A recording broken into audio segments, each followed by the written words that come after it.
not there. So if you're counting on tourist dollars, but we figure that we'll go over there and, you know, it's our plan is this spring, summer, probably summer, go over there. And then we're also going to be doing if we go to Europe, we're going to be doing a beach tour in Europe of what you can wear on the beaches in Europe, all the beaches. So it's going to be doing a lot of stuff, you know, you're going to be seeing more stuff of Not a Spring Chick out doing event coverage, because now we do have a royal prince now involved with this, and he managed Prince Wilhelm. He cuts a few corners to get through things, so that's why she's pissed at him, because he had an invite to go to the royal wedding and turned it down. He's on the decline list. On the decline list, and this is before I knew. Yeah, you know, because she got somewhat miffed about that part. He sent his nephew instead. Okay, the way it works is royal functions are attended by the very old or the very young, because those are the two groups of people that can't get out of them. They're stuck. The old have no place to go, and the young are forced to go there by their parents. Oh, that sounds like your family wedding, right? Yeah, it's the same thing as all the family wedding. I mean, there's no difference between a royal family wedding and an ordinary wedding, because everyone tries to get out of them. You know, and the people. Or graduation. You know, what they do in the case of the royal wedding in England, they publish a list of the people that refuse to come to like embarrass them. Well, let's see, like it's going to cost $10,000 minimum in clothes. I mean, I know they said I know that the escort of the prince's nephew thought, well, that's all right, I'm going to have to get one gown to go with him to the thing. No, because at the functions before and afterwards, she had to come up with about $12,000 worth of clothes. Ouch. Because well, actually, you have the main event, right? And there's probably, what, 2, 3 other functions? There's functions before the main event. Depending on how many you attend. And there's functions after the event. Oh, if you're a member... Or like after parties. To put it this way, if you're a member of the royal family and you can't get out, you're expected to go to everything. Are you serious? Yeah. You know, so she's basically, you know, where they get all the money. Yeah. That's a lot of reasons. It's why a lot of the press is not happy either, because it's not like you go rent outfits to go to the royal wedding. No, you got to buy those, and there's no budget. I mean, if you understand how many press are not going to trade shows in the United States anymore because of the cost. Imagine sending a crew of people to the royal wedding that's going to be there for a week. Oh my gosh, and they have to dress appropriately every single day. That's right, you got it. I mean, maybe for the guys you can get away with a little bit more and only have a few tuxes, but part of it is you're probably doing coverage in an area, you know, like here in the States, we know kind of like you can find dry cleaners, you can do this, but over there you don't know. Basically, you're depending upon other people to tell you, asking other people that are basically wanting the same story as you do. Oh, where's a good place to get my, oh, okay, you can get your gown cleaned over here. Okay, 2 days later, you told me that was a good, I didn't tell you how soon it would, how long it would take. I just said it was a good place. Yeah, it goes back to the, let's put it this way, when I was, you know, I go back to Robert Redford days in college, but I was taking an extension course. People asking Robert Redford, he just did the Sting almost 50 years ago. Yeah, shows you really old. That he just did the Sting, and they asked him, because he was great friends with Paul Newman, and they asked him a thing about, you know, if Newman and him were out for the same role, what would happen? He said, he put it this way. He said if Paul and I were out for the same role, you know, and our ship sank, and we only had one life preserver, what would I do? And oh, they said you'd share it with Paul. And they said, no, I'd let the son of a bitch drown. That's how it is. In the news business, it's the same thing. You don't give away, you know, exclusives, and you don't give away, you know, anything that's going to help the other guy. That isn't done. So you're looking at a lot of fun during that week. Same thing as Cannes Film Festival. There's going to be 4,000 reporters there, all of them trying to get the same story. And I think there's only 12, like I said, 1,400 seats in the theaters for the press. Is that it? Yeah. Oh. So it's going to be a real battle for that. I figure she can probably get in because she'll look cute. So yeah, but don't count on me getting in. So. But there are advantages to being older, because you hear things that I never hear. because people talk to me. They some people. Yeah, this was the other night at Mickey Kaufman's LA Gallery event over at the Sunset Gallery. Somebody I hadn't seen in ages. He said, I've been seeing a lot of you since the Academy Awards. What goes around comes around. Looks like you're hot again. Mm-hmm. No, I've never. I've been in front of the camera for 6 straight years now. I just don't go to events. What it was. Her escort is working on Charlie's Angels, Mm-hmm. the TV series, so he was not available. So I went and escorted her to events. I do look great in the tux, folks. He does. Yeah. And I look good in a $1,500 leather jacket from Christian. You actually do wear them very well. Yeah, I do wear. He does the expensive part very well. I do expensive and I do arrogant. You see a lot of pictures of me, but I violate the press canon because I'm old. I'm also, I sit there. I'm always got drinks in my hands. I sit there. Maybe I'll put the drink behind my back, but no. If there's a picture of me, there's a drink in one of my hands somewhere. I do all the bad things that you're not supposed to do. But just because I also discovered something else. Being old has its advantages in Hollywood. Uh-huh. Oh, they talk about it. Like Not a Spring Chick says, guys don't, here's a good one, folks. They don't pay any attention to Not a Spring Chick when we go to these things. And you've seen some of the clothes that she's been wearing. And I get cards from young ladies. He's getting cards from young ladies, and me they will look at. and here's one. A freshman comes up to me at one of the Oscar events, and I've got 7 young, attractive ladies, including stars of a couple of television series at my table.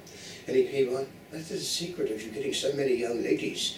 And it's just done by you. It's be around you." And it's, yes, I'm old. So, no, you want to know the secret? Here's my secret. I have blonde hair.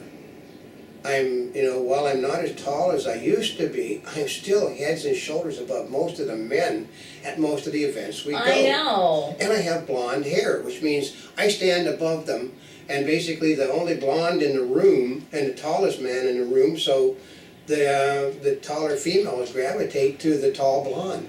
And you're thinking, well, wait a minute, how can he be that tall? He's standing next to me, and you don't think I'm that tall, because I'm actually not. No, I'm actually taller. I'm actually standing behind her, which people don't realize. Oh yeah, It's it's an an optical illusion. I am standing a good foot behind her, Mm-hmm. and it makes me look smaller. We do that so that we won't look that far off on the So it camera. won't look like Mutt and Jeff. Because what happens is that on the day we can't find the mount for our hi hat, and because we can't find the camera mount, we can't hook it on the tripod that it's supposed to be hooked on, and therefore it is not as functional as we need. It does not move up and down as well. Mm-hmm. So what happened is if I move, I'll move. Look, all of a sudden my head is gone if I move up. So the only way I can be in it with that tripod is to stand behind. Mm-hmm. Otherwise, I lose my head, which I lost my head in some of the pictures the other night at the convention thing.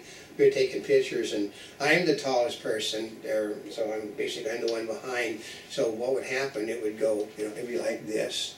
And sometimes I wouldn't get down like that fast enough, and my head would, Did right it? there, yeah. You see my nose, but that's more or less what we're doing. We're going to be doing a lot of more stuff. There's hopefully going to be, like I said, we're scrunching around trying to find a place. We may have found a place to put the material on for sale, for downloads, for material, because we really don't want to create DVDs for people because it's a hassle to turn out the DVDs, even though we now have a commercial DVD cruncher. We can destroy all our mistakes, which we do a lot of. Oh, we're also, like I said, we're getting that. We've probably found a place to do it, and we're also looking for other sites to carry things. But what was I getting ready to talk? Oh, we're getting ready to do film festival stuff. There's a possibility we'll have a product in Los Angeles, for the Show West or something, or Showbiz, whatever it is. And we're going to be another one is being ran in France that we're getting ready to get into. So, and then another one on top of that. So we could have 3 of our you know, what we call, people have seen the the Sea Rock slide. They've got the sort of the wrong idea about the slide. The slide isn't the dance, the dance move. No, that's not, well, you're sliding like this boot, scoot, and boogie. Well, no, the slide is the method of the 2D to 3D. It enables you to see 2D and 3D on the same screen. It's called the slide. The slide allows you to be able to see it. If you don't want to wear the 3D glasses, you don't have to. But that's what we do is the slide. And so that's why we call it the Sea Rock slide. We also have other slides, but it does work. It's nobody else in the world can do 2D and 3D in the very same frame. We can due to the slide. And it gives us a unique thing. It's effects ridden, but we're probably, I'm debating. We want the Sea Rock slide. Do we want the 917 blues?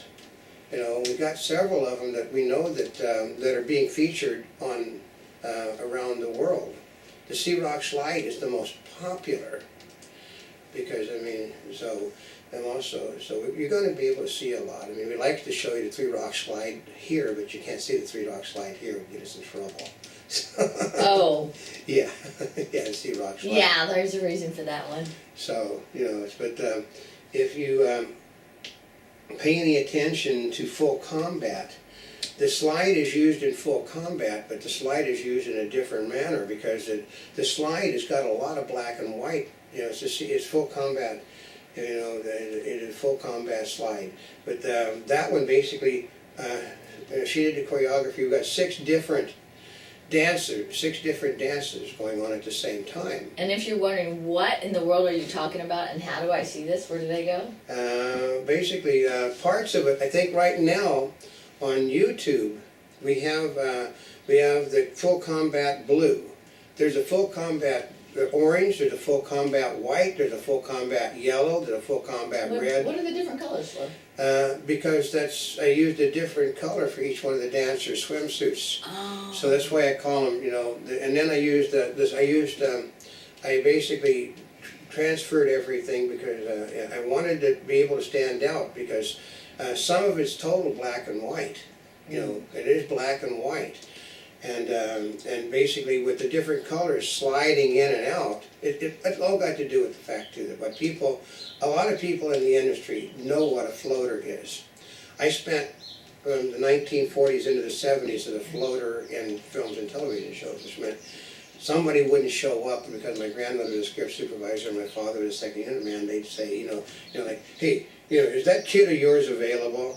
Yeah, I'm no longer a kid. I was still always a kid. Well, to them you were always a kid. I was always a kid. Is that kid of yours available? So I would basically, here's one I got in trouble on one of the Surface Sand pictures, and that Funicello was there, and the girl, I got called in on some of these things for one simple reason, because the guys tend to hit on one of the teenage dancers. So. And her name might have been? Yeah, we know what that name is. What, can we tell them? No, because she did mad. She really didn't like me a lot. Really did not like me a lot. But if you go back and see the movies, you'll see them. All you got to do is to see, That's because you were spoiling her fun. Yeah, every time she pictured this as her, and the guys are starting to come over here, and I would be told. And then the guys would come in over here, and I'd go. Or then they'd come in over here, and I'd go. And she would try to get around me. And this is how it was, the dance, and that's the movement, I wasn't at the rehearsal, so I didn't know what the dance things were, but so I didn't know. She's like, you're messing things up. Oh, you gotta understand, on one of the Surf and Sand pictures, this was a different thing, but the choreographer liked the young girls. And the director said, gentleman gets in trouble. We need him because he's not only the choreographer, he is the lead dancer, he's this and that. They said, she's 14 years old and she's here because her daddy's one of the big providers of money. And so my grandmother said, they need you to provide, interference against, Mr. W. we'll call him W. So he would be doing this, and then I would be doing this, and then I would get a look on his face. But there are sometimes, you could watch real closely. You know? And then he would look at the director, and the director would go,